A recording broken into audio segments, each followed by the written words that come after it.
The Supercar Challenge is powered by Pirelli, Syntex Innovative Lubricants, Autosportinsurance.com, Spa05.com and Fitzner Performance Gearboxes.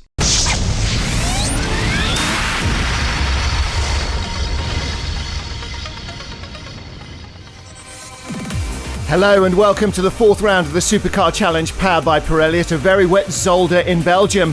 In today's episode, we'll take a look at the main race for the SuperGT, GT and GTB classes, but we'll start with qualifying and a look back at Saturday's action.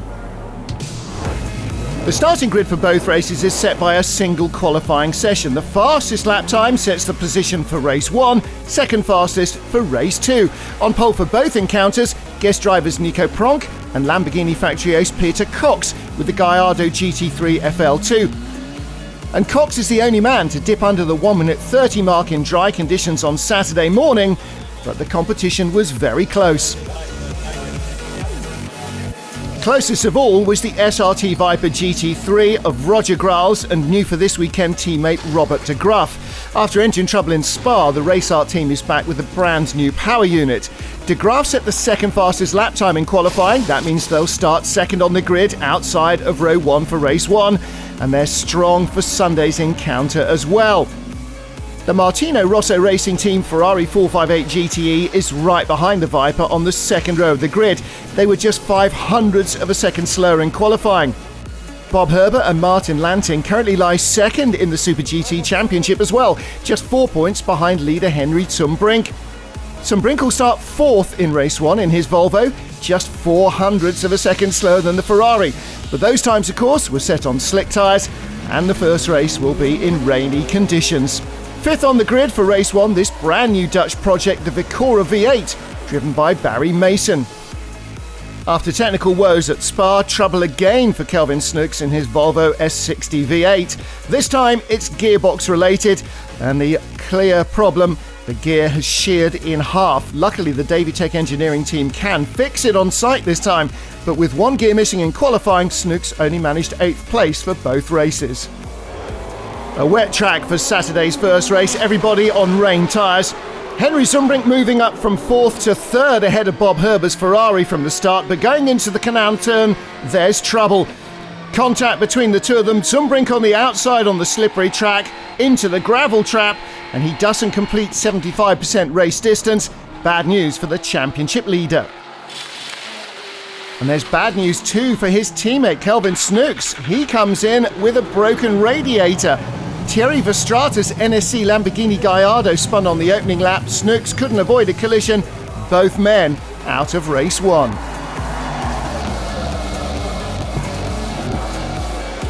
Early race leader is poleman Nico Pronk before Robert de Graaf in the Race Art Viper takes the lead to hand over to Roger Grals in the pit stops. So is Race Art on course for win number 2 of the season. In the rain, the most important thing is staying between the white lines. Drivers always make mistakes pushing too hard, so hopefully Roger will use his experience to just stay on track, take no risks, do his laps. First place should be safe. Except it's not that easy. Barry Mason in the Vicora V8 passes him in the closing stages, and Peter Cox in the Lamborghini's hot on his heels as well. Barry Mason wins race 1, 3.6 seconds back is Roger Grals in second. It's a remarkable result for Barry Mason and the new Vicora V8. We've been using these races to do development, says Barry. The first racing weekends we had overheating problems, we fixed them with better cooling. Now the car's reliable so we can focus on racing, and this win's a great result. Now we can really improve the setup. The car's amazing in the rain, so now we've just got to work on a dry setup. In the GT division, leaders Frederik Jonker and Patrick van Glabeke have already won 3 races with the curbstone Ferrari 458 GT3. Now they set pole position for race 1. But qualifying was close right to the end. The NSC Lamborghini of Peter Dubois was just 1/10 of a second behind them. He takes 7th overall on the grid for race 1. But Dubois' lap times were so consistent, he claims pole for race 2, just ahead of the curbstone Ferrari drivers. However, in Saturday's race, neither team is able to keep up a good pace in the rain. Veteran Henk Tace applies all his experience to take his 3rd win in the Radical RXC V8. Quite a relief after all the bad luck at Spa-Francorchamps. We hebben toch wel 2 weekenden gehad dat we eigenlijk... We've had 2 racing weekends that nearly drove us mad. It was insane, he says. All sorts of problems that just shouldn't happen. At Spa, the engine management turned the whole system off if the temperature got too high. Even here at Zolder in free practice, we had a broken battery. And these things happen, but it was a brand new one. So now we've double-checked everything on the car. Everything is perfect. We won the race. I'm sure the mechanics will have a party tonight. It felt absolutely great. I've really missed this feeling. Winning in these conditions is wonderful. In the GTB class, Stefan Belligen's race was over on the first lap. Crabbing through the pit lane, he parks the car in front of the confused JR Motorsport mechanics. Though he's got into the pits, the car is too badly damaged to be fixed, and the replays show what happened.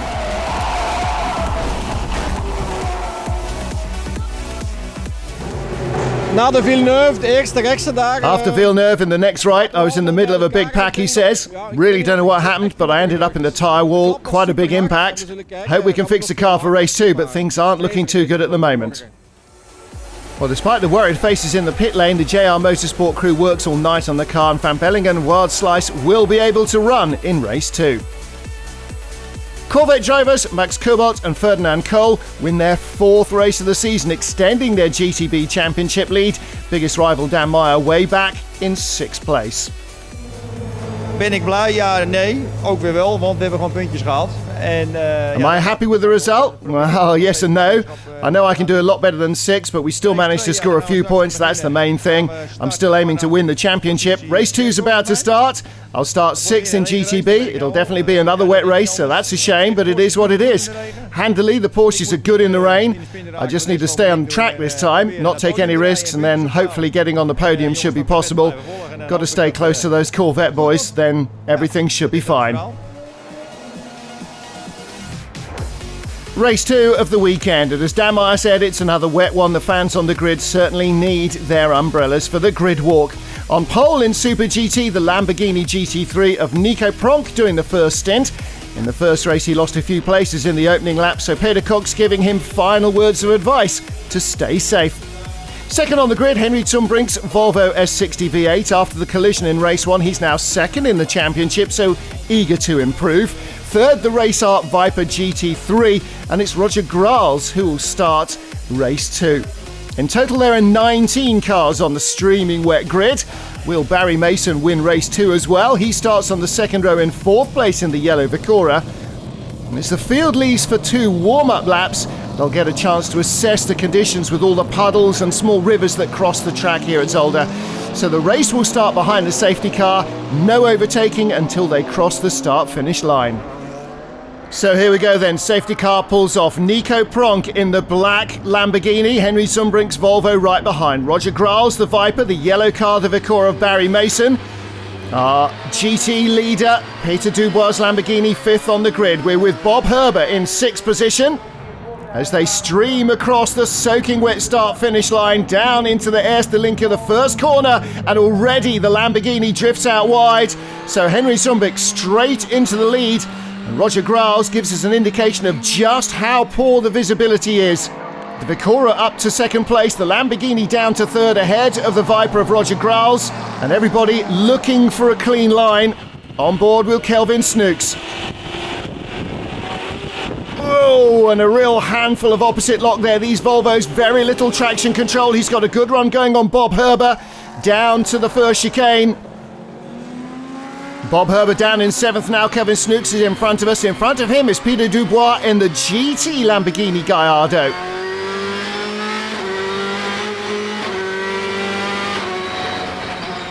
Henry Zumbrink leading from Barry Mason. And then in 3rd place, our pole sitter Nico Pronk. Look down the inside comes Craig Wilkins in the Viper. He goes by Bob Herber. Or does he? Herber on the inside. No, Wilkins couldn't quite get the overlap he needed, but he's come up from 10th on the grid. Bob Herber down from 6th, and the Viper, well, all that torque is just shooting him straight by the Ferrari. So Herber struggling in these conditions, but Henry Zumbrink, desperate to make up for lost ground yesterday, came here to Zolder as the championship leader. And of course, our race 1 winner is right behind him. That is Barry Mason in the yellow Vicora V8. But there is trouble for Mason. He passed before the start-finish line. That's overtaking under the safety car drive-through penalty. Well, the replay shows that it wasn't entirely his fault. Roger Graals with far too much wheel spin. So in fact, Barry Mason tries to back out of it, but he's already gone by before the line. Tough break for him. Said, well, I was next to him, tried to match his acceleration, but I messed up. So I guess that's my mistake. Well, the penalty drops Mason down to 9th, and that takes a huge amount of pressure off our race leader, Henry Zumbrink, desperate to get back the lead of the championship that he lost with retirement on Saturday.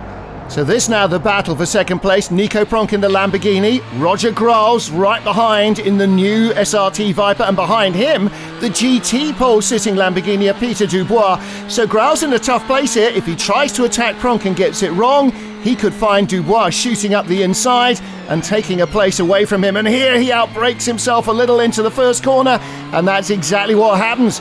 It's now Lamborghini second and third, and they're in different classes. And Graals' trouble has not stopped, because here comes Kelvin Snooks, the Volvo with minimal traction control. Look at that, drives around the outside. The traction control for Roger Graals and also the newer cars like the Ferrari of Bob Herber seems to be hindering the driver in these slippery conditions. Well, Nico Pronk with Peter Dubois right behind him battling for second. Super GT leader Henry Zumbrink is way out front. We could have a GT car in second overall any moment. Kelvin Snooks right behind that battle, but he's got a great run going on the GT car of Dubois. Straight by him. Fantastic move from Kelvin Snooks. This wet weather not intimidating him at all, nor is it intimidating Peter Dubois, who's still there on the outside and retakes his third position. Great wheel-to-wheel racing in treacherous conditions, and Nico Pronk can barely see any of it, I think. There he is in second place. Dubois, and around the outside, Snooks looking for grip off the racing line. I think he's found some here. Here we go, rushing down from the first left, down into the Sternwacht. And then around the right-hander at the canal turn. No, he's not going to get it. Big handful of opposite lock. Too much power too soon. So he's between the two Lamborghinis. This is really threading the needle. Fantastic stuff. He goes from fourth to second, and Nico Pronk goes from second to fourth. And in the middle, Peter Dubois stays in third position. Fantastic stuff. Kelvin Snooks in second, Peter Dubois in third, and look, battle shaping up for fifth behind. Viper versus Viper down the inside. Craig Wilkins, little bump with Roger Graals, but Wilkins with the power on the exit. So Graals loses a place, he loses. Bob Herber loses one as well, because past him has gone Barry Van Elk in the Mosler. Again, slightly older car, perhaps slightly less sophisticated electronics, means the driver's got a little more control, and here in these conditions, that's really important. And right behind, Henk Tace started 11th in his Radical RXC, and of course he won the GT class. He's a long way from GT leader Peter Dubois at the moment, but Craig Wilkins now down the inside of Nico Pronk. So he moves up to fourth place. Wilkins from 10th on the grid, another GT class car. So we've got two of them now in the top four. And Roger Graals trying to put in a move on Nico Pronk in the Lamborghini. And Pronk desperate just to hold his position if he can. This long queue of cars behind him, though, going to start getting impatient. In the mist with Graals, looking down the inside into the chicane. And Pronk is going to let him go. He's not going to roll over here, but no point fighting it. Barry Van Elk next up, then the Vicora coming back, but Bob Herber trying to hold him off on the outside on the exit of the chicane. Again, the torque of the Vicora just rockets him past the Ferrari, and now he's having a look at Barry Van Elk just in front. Oh, and squeezes through. Van Elk saw him at the last moment, opened the steering at the Villeneuve chicane, and through he went. Fantastic recovery drive from Barry Mason, and ahead of all of this, completely oblivious, Henry Zumbrink just watching the road in front, keeping his eye on the line and staying out of harm's way. Ninth place now with Bob Herber. Barry Van Elk just got by him last lap for 8th. That's Nico Pronk in front as the spray drops. Herber goes through on the inside, so up to 8th place ahead of the Mosler. The Lamborghini that started from pole right in front. Don't forget, Bob Herber started in 6th position. Now looking to get in front of Nico Pronk.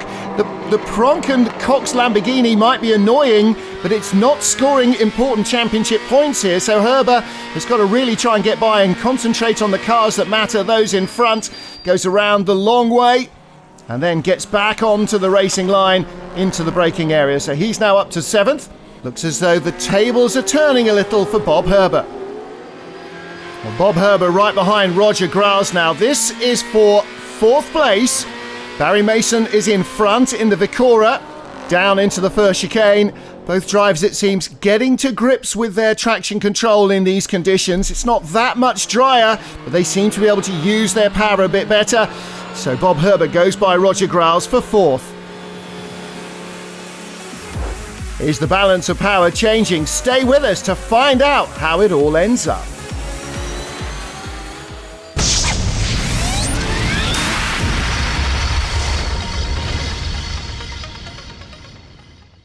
The Supercar Challenge is powered by Pirelli, Syntex Innovative Lubricants, Autosportinsurance.com, Spa05.com and Fitzner Performance Gearboxes.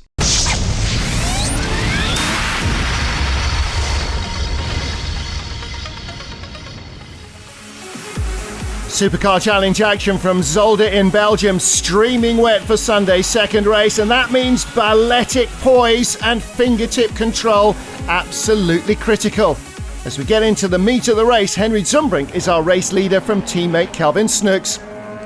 After the pit stops, Lamborghini factory ace Peter Cox is back in the Gallardo GT3 that Nico Pronk started from pole position. In the treacherous conditions, Pronk sagged down towards the tail of the top 10, and now Cox is making up for lost time. Here around the outside of Robert de Graaf for 4th, the visitors would end up 3rd on the podium as they had in race 1. A change of fortunes for race 1 though for Henry Zumbrink. Then he ended up in the gravel trap, didn't score, lost the points lead. In Sunday's second encounter, he took the lead at the first corner and held it to the last corner. Teammate Kelvin Snooks also retired with damage in race 1. Race 2, no such problems. He scooted through for 2nd position. It was a great result for the Davy Tech team. A Volvo 1-2, Zumbrink just 2.2 seconds clear to claim win number 4 of the season. Even better news, close rivals Bob Herbert and Martin Lanting's result seconds dropped them back to 6th position. But it was close at the end.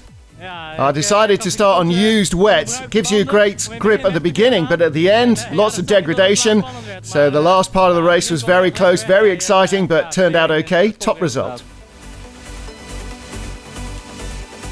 Ferrari drivers Lanting and Herbert still lead the championship by just 2 points though from Zumbrink. Despite missing out on race 1 at Spa, the Viper team lies in 3rd, still with a chance of winning the title. In the GT class, pole went to the NSC Motorsport Lamborghini of Peter Dubois, who started the race. He loves the rain, knows that he can do well. Less confident though Patrick van Glabacker, who only started racing last year. He starts 2nd in class with the curbstone Ferrari. Well, as we saw before the break, Dubois was exceptional in the early stint to keep the lead of the class. Van Glabacker already got passed by Englishman Craig Wilkins, then pushed too hard and spun on the opening lap at the first chicane. Not what he wanted, losing a lot of ground to championship rivals Craig Wilkins and Aaron Scott. Peter Dubois with a massive lead up to the pit stops in the Lamborghini, but could Thierry Verstraete hold on?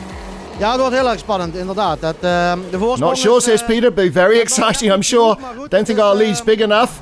But looking at the lap times, my teammates going quicker and quicker. 8 more minutes to hold on, he says, so we've got to hope for the best.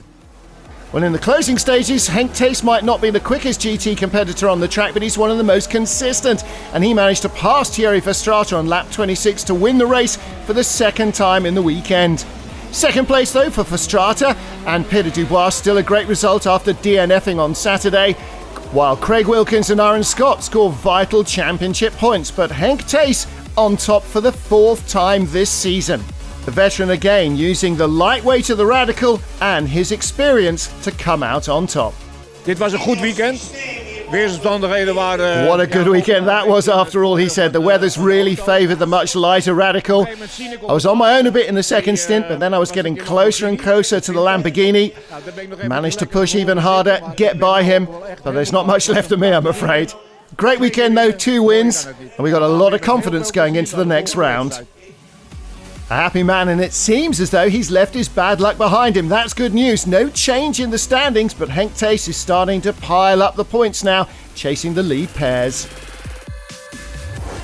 In GTB, Max Cobalt and Ferdinand Kohl's Corvette was again on pole position. Championship rival Dan Meyer in the Porsche GT3 started from 6th in class, and he'll have to make sure he makes no mistakes this time. He spun in Saturday's race. And that'll be too easy to do today as well. This is Hans Verhelst showing what happens if you don't avoid those traps. Hitting the barriers at Jackie Ick's corner. No major damage though. Well, Dan Meyer already up to 4th place by lap 8, chasing Steve Van Bellegen's repaired M3 Silhouette, also well aware of the slippery conditions at Zolder. Meyer goes by with a better exit out of the Bianchi corner. Meyer to 3rd, but half a lap down on Max Cobalt in the Corvette. Well, Cobalt's lead ends after lap 8. Ralf Fleugels in his 458 Ferrari Challenge Evoluzione takes the lead into the Esterlinks, the first left-hand corner. And Cobalt, first time out in the rain with the Corvette this weekend, wisely decides that following him will be a better idea. He keeps pushing on though, and maybe pushing on just a little too hard for Fleugels, because next time round at the first links, he ends up in the gravel traps. Too much speed, too little grip. After the mandatory pit stops, Ferdinand Kohl behind the wheel of the Golf Corvette. Their huge number of result seconds drops them back to 3rd behind Dan Meyer's Martini Porsche and new race leader Marcel van Berlo also in a Porsche. Well, Kohl catches the Porsche duo, but it seems there he runs out of grip. Maybe he worked those wets too hard as he chased them down after the pit stop and they're starting to go off. He tries everything to get around Dan Meyer, but he just can't hold the speed in the corner, and the superior traction of the rear-engine Porsche off the turn just keeps the Martini car in front. While frustration for Ferdinand Kohl, try and try again, he just can't get by Dan Meyer and up into 2nd place. Right in front of this battle, race leader Marcel van Berlo breathing a sigh of relief as they duff each other up. He races on to take his first victory of the season, 8 tenths ahead of Meyer, 2 seconds ahead of Kohl. It was a close call at the end, but did he know how tiny the gap had become? Yeah, but I found out too late. I had a good lead because of their result seconds. I knew they'd close in, but they were so much quicker than I thought. Then they showed up on my mirror. I knew I had to push harder. The last 5 laps they were really close, but just had enough to hold on and win it. Well, a great first win of the season for Marcel van Berlo, and the podium is the reverse of the championship top 3. 3rd place, Ferdinand Kohl and Max Cobalt are still on top of the championship standings. Dan Meyer didn't really make any inroads there because they got pole and fastest lap points, but he and Marcel van Berlo still very much in the hunt for the title. Well, that's it for this time at Zolder. Next time out, we'll take a look at the Super Sport and Sport divisions on the wet Belgian track. Join us for that.